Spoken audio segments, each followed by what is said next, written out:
बिस्मिल्लाहिर्रहमानिर्रहीम। पिछली वीडियो में हमने आप लोगों को बताया था वेरिकोसील के बारे में, और इसी तरीके से हमने बात की थी आपको ओलिगोस्पर्मिया के बारे में। हमने आप लोगों से डिस्कस किया था कि ओलिगोस्पर्मिया लोगों के अंदर इतना ज़्यादा कॉमनली क्यों पाया जाता है और ओलिगोस्पर्मिया लोगों का ठीक क्यों नहीं होता है, वो लोग क्या गलतियाँ करते हैं। कुछ लोगों को लगा कि हमने उस वीडियो में जो एक्चुअल कॉजेज़ हैं वो प्रॉपर डिटेल में हमने डिस्कस नहीं किए। उस वीडियो में जो हमारा मकसद था आप लोगों को बताने का वो ये था कि ओलिगोस्पर्मिया को ट्रीट करने में लोग गलती क्या करते हैं बेसिकली, जिसकी वजह से उनका ओलिगोस्पर्मिया जो है वो ठीक नहीं होता है। लो स्पर्म काउंट है ना, या स्पर्म काउंट जो होते हैं वो कम होते हैं, जिसको हम लोग ओलिगोस्पर्मिया कहते हैं, लेस देन 15 मिलियन पर ml। या इसी तरीके से मोटिलिटी का इशू होता है, मॉर्फोलॉजी का प्रॉब्लम होता है। ये सारी चीज़ें किसी एक ख़ास गलती की वजह से लोगों की क्योर नहीं हो पाती हैं, वो हमने उस वीडियो में आप लोगों से डिस्कस किया था। आज के इस वीडियो में हम बात करेंगे स्पेसिफिकली जो कॉजेज़ हैं ओलिगोस्पर्मिया के, उन कॉजेज़ के बारे में कि आखिर ओलिगोस्पर्मिया लोगों के अंदर क्यों डेवलप होता है, ओलिगोस्पर्मिया लोगों के अंदर किन किन कारणों से होता है।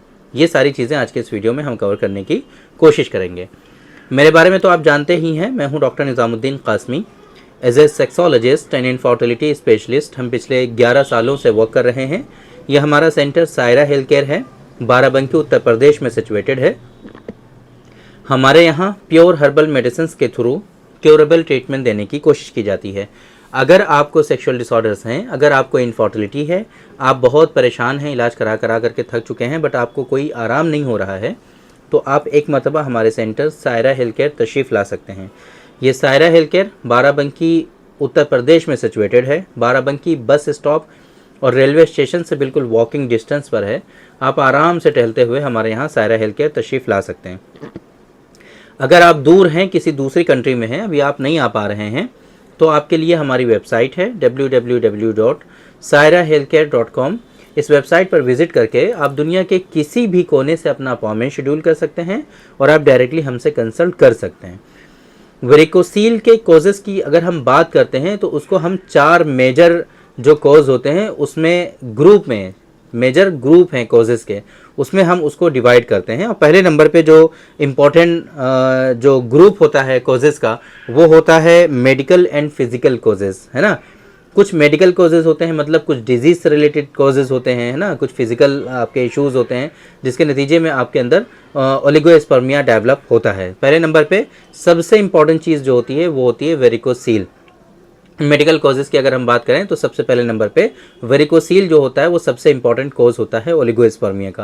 वेरिकोसील के बारे में तो आप जानते ही होंगे कि जो नसें होती हैं, है ना, वो स्वेल हो जाती हैं, उसमें स्वेलिंग हो जाती है काफ़ी ज़्यादा, और उसकी वजह से जनरली लोगों के अंदर कोई परेशानी तो नहीं होती है, लेकिन कॉम्प्लिकेशंस के तौर पे आपके अंदर ओलिगोस्पर्मिया या एजोस्पर्मिया वेरिकोसील की वजह से डेवलप हो जाया करता है। इसी तरीके से आजकल जो सेक्सुअल इंटरकोर्स करने का जो एक चलन चल गया है, स्पेशली यंगस्टर में, या बिल्कुल जो ओल्ड एज के भी लोग हैं आजकल इन चीज़ों में मुब्तला पाते हैं कि मल्टीपल सेक्सुअल पार्टनर रखते हैं लोग। तो उसके नतीजे में क्या होता है कि इन्फेक्शंस जो होते हैं वो एक से दूसरे में जो है कन्वर्ट होते रहते हैं, और स्पेशली इस कंडीशन में STI जो होते हैं, सेक्सुअली ट्रांसमिटेड इन्फेक्शन जो होते हैं, वो काफ़ी ज़्यादा लोगों के अंदर पाए जाते हैं। किसी के अंदर गोनोरिया है, क्लैमाइडिया है ना, या फिर इसी तरीके से HIV है। ये इस तरह के इन्फेक्शन जो हैं वो लोगों के अंदर हो जाया करते हैं। या इसी तरीके से कुछ लोगों में दूसरे इन्फेक्शंस होते हैं, जैसे मम्स वगैरह होते हैं जो बचपन में जनरली होते हैं, तो उन इन्फेक्शंस की वजह से भी लोगों के अंदर ओलिगोस्पर्मिया या एजोस्पर्मिया डेवलप हो जाया करता है। तो पहले नंबर पे हमने आपको बताया वेरिकोसील, दूसरे नंबर पे ये कुछ इन्फेक्शंस जिसके नतीजे में आपको ओलिगोस्पर्मिया डेवलप हो सकता है। तीसरे नंबर पे हार्मोनल इम्बैलेंस, है ना। हार्मोनल इम्बैलेंस लोगों के अंदर आजकल वही लाइफस्टाइल फैक्टर्स की वजह से सही से जगना, सोना, खाना पीना नहीं, जिसके नतीजे में लोगों के अंदर हार्मोनल इम्बैलेंस होता है, और स्पेशली टेस्टोस्टेरॉन का जो लेवल होता है वो काफ़ी डिक्रीज़ हो जाता है। दूसरे और जैसे LH है, FSH है, ये हार्मोन जो है हाई हो जाते हैं। या इसी तरीके से हार्मोनल इम्बैलेंस जो है दूसरे किसी मेडिकेशंस की वजह से या फिर जो है किसी थेरेपी की वजह से भी लोगों के अंदर हार्मोनल इम्बैलेंस जो है वो हो जाया करता है। इसी तरीके से इजैकुलेटरी इश्यूज़ भी होते हैं लोगों के अंदर। इजैकुलेटरी इश्यूज़ में क्या है, जैसे आप लोगों ने एक चीज़ सुनी होगी जिसको हम लोग रेट्रोग्रेड इजैकुलेशन के नाम से जानते हैं। ये रेट्रोग्रेड इजैकुलेशन क्या होता है कि सीमेन जब डिस्चार्ज होता है तो पेनिस के थ्रू बाहर ना आकर के, यूरेथ्रा के थ्रू बाहर ना आकर के आपके ब्लेडर में चला जाता है बैक साइड, है ना। तो सीमेन जो है वो प्रॉपर बाहर ही नहीं होता है, कुछ या तो कुछ कंडीशन में पूरा का पूरा अंदर चला जाता है तो एजोस्पर्मिया होता है ऐसी कंडीशन में, या फिर आप पूरा तो नहीं जा रहा है, कुछ बाहर आ रहा है कुछ अंदर जा रहा है, तो ऐसी कंडीशन में आपके अंदर ओलिगोस्पर्मिया जो है वो डेवलप हो जाता है। इसी तरीके से कुछ लोगों में इशू होता है कि अनडिसेंडेड टेस्टिस होते हैं। टेस्टिस जो जब बच्चा पैदा होता है तो उसके टेस्टिस जो होते हैं वो ऊपर की तरफ होते हैं, लोअर एब्डोमेन में होते हैं। फिर जब वो बच्चा बाहर आता है तो धीरे धीरे करके वो टेस्टिस जो होते हैं वो ऑटोमेटिक डिसेंड हो जाते हैं और वो आपके स्क्रोटम में आ जाते हैं। लेकिन कुछ लोगों में एबनॉर्मल फंक्शन की वजह से, प्रॉपर फंक्शन ना हो पाने की वजह से वो टेस्टिस जो है वो डिसेंड नहीं हो पाते, नीचे नहीं आ पाते और वो अनडिसेंडेड रहते हैं। तो ऐसी कंडीशन में भी लोगों के अंदर या तो ओलिगोस्पर्मिया डेवलप हो जाता है या एजोस्पर्मिया भी कुछ लोगों में डेवलप हो जाता है। ये सर्जिकल कंडीशन होती है, सर्जिकली उसको फिर डिसेंड किया जाता है, उसको नीचे स्क्रोटम में लाया जाता है अगर इस तरह की कंडीशन हो जाती है तो। सम केसेस में ब्लॉकेज की वजह से भी लोगों के अंदर जो है ना, वास डिफरेंस वगैरह अगर ब्लॉक होती है या थोड़ा बहुत ही ओपन होती है ना, वीक फ्रुक्टोज पॉजिटिव आता है ऐसे पेशेंट में, तो ऐसे लोगों में भी ओलिगोस्पर्मिया हमें देखने को मिलता है। तो ये जो कॉजेज़ हमने आपको बताए हैं ये आपको बताए थे मेडिकल और फिजिकल कॉजेज़। अब इन्वायरमेंटल कॉजेज़ भी होते हैं कुछ लोगों में, लाइफस्टाइल और इन्वायरमेंटल कॉजेज़, जिसके नतीजे में भी आपके अंदर ओलिगोस्पर्मिया डेवलप होता है।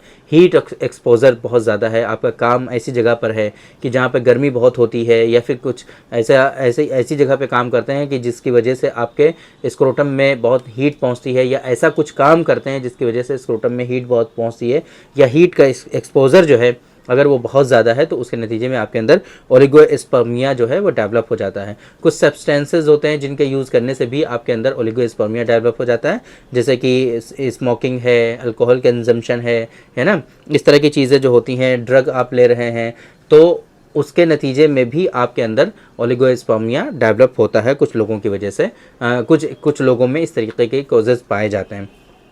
ओबेसिटी बहुत ख़तरनाक चीज़ होती है, ओबेसिटी की वजह से बहुत सारे मेडिकल इश्यूज़ होते हैं लोगों के अंदर, और उसी तरीके से ओबेसिटी की वजह से कुछ लोगों में ओलिगोस्पर्मिया भी डेवलप होते हुए देखा गया है। प्रॉपर डाइट नहीं है, अगर आपकी न्यूट्रिएंट्स जो हैं वो प्रॉपर आप इंटैक्ट नहीं करते हैं, एक ही तरह का फूड आप खाते रहते हैं बस, है ना, या प्रॉपर वे में चीज़ें आपको दस्तयाब नहीं हो पा रही, तो ऐसी कंडीशन में भी आपके अंदर ओलिगोस्पर्मिया जो होता है वो डेवलप हो जाता है।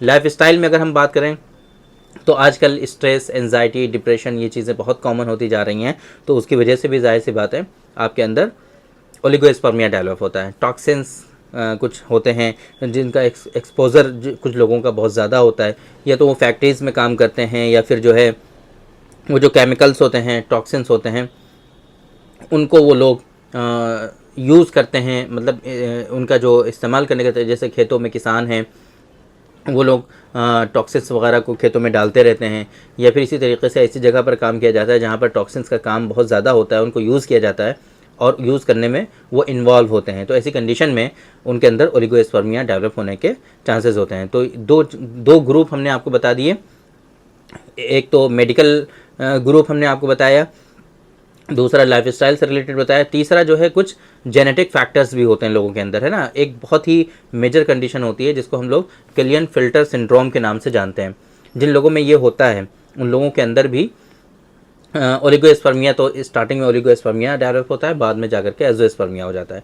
तो ये भी बहुत ख़तरनाक चीज़ है, जेनेटिक फैक्टर्स जो हैं ये भी बहुत ही मेजर कंडीशन जो है वो कोज करते हैं। इसी तरीके से कुछ मेडिकेशंस होती हैं, है ना, स्टेरॉइड वगैरह का इस्तेमाल करते हैं लोग, या इसी तरीके से हार्मोनल रिप्लेसमेंट थेरेपी जो है, या इसी तरीके से कुछ तरह की एंटीबायोटिक जो होती हैं वो भी आपको आपके अंदर ओलिगोस्पर्मिया जो है वो कोज कर सकती हैं। तो ये कुछ इंपॉर्टेंट कॉजेज़ थे जिनकी वजह से आपके अंदर ओलिगोस्पर्मिया जो है वो डेवलप हो सकता है और लोगों के अंदर होता है। तो असल मकसद जो हमारा था बताने का आपका वो ये था कि ये बहुत तरह के कॉजेज़ हैं। हो सकता है आप प्रॉपर डायग्नोज भी ना कर पाएँ कि किस कोज़ की वजह से आपके अंदर ओलिगोस्पर्मिया है और आपके अंदर क्या परेशानी है। तो असल जो इलाज होता है किसी भी बीमारी का, किसी भी डिजीज़ का इलाज इसी पर डिपेंड करता है कि आपके जो कॉजेज़ हैं वो क्या हैं, आपकी डायग्नोसिस क्या है। क्योंकि हमारे यहाँ यूनानी सिस्टम ऑफ मेडिसिन में असल जो सबब होता है उसका इजाला है ना, मेन कोज को रिमूव करना, ये बहुत इंपॉर्टेंट माना जाता है। और उसूल इलाज, लाइन ऑफ ट्रीटमेंट की जब हम बात करते हैं तो पहली लाइन हम हमेशा यूनानी सिस्टम ऑफ मेडिसिन में यही लिखते हैं कि मेन कोज को रिमूव करना, ये बहुत इंपॉर्टेंट होता है। तो इस तरीके से अगर आपको ओलिगोस्पर्मिया है, स्पर्म काउंट आपका कम आ रहा है और आप ट्रीटमेंट बस मेडिसिन लेते रहते हैं, है ना, तरह तरह की मेडिसिन खाते रहते हैं, तो उससे कोई फ़ायदा नहीं है। कुछ लोगों में हो सकता है कि काउंट इंक्रीज़ हो जाए, लेकिन काउंट का इंक्रीज़ हो जाना उसका हरगिज़ ये मतलब नहीं होता है कि आप ठीक हो गए हैं, फिर से वो डिक्रीज़ हो जाता है। बहुत सारे पेशेंट हमारे पास आते हैं इस तरह के, जो बताते हैं कि हम 10 सालों से मेडिसिन ले रहे हैं और हमारा काउंट इंक्रीज़ होता है, फिर से वो डिक्रीज़ हो जाता है। तो असल गलती यही है कि जिस वजह से आपका डिक्रीज़ हो जाता है कि आप प्रॉपर डायग्नोसिस नहीं कर पाते हैं, प्रॉपर रूट कॉज नहीं जानते हैं और सही से इलाज उसका नहीं कर पाते हैं। तो अगर आपको इस तरह की कोई परेशानी है तो आप एक मतलब हमसे कंसल्ट कर सकते हैं इन डिजीज़ को कम्प्लीटली जो है परमानेंटली क्योर करने के लिए, ताकि आप एक सेहतमंद ज़िंदगी आगे गुजार पाएँ। तो उम्मीद करते हैं कि आज के इस वीडियो में जो इन्फॉर्मेशन हमने आप लोगों को डिलीवर करने की कोशिश की है वो आप लोगों को ज़रूर समझ में आई होगी और आज के इस वीडियो से आप लोगों को ज़रूर फ़ायदा हुआ होगा। तो थैंक यू वेरी मच, बहुत बहुत शुक्रिया आपका। आज के इस वीडियो में इतना ही। इंशाल्लाह कल फिर मुलाकात होगी आपसे एक दूसरी वीडियो में, हम डिस्कस करेंगे आपसे एक दूसरे टॉपिक पर। तब तक के लिए आप हमें इजाज़त दीजिए। अस्सलामु अलैकुम।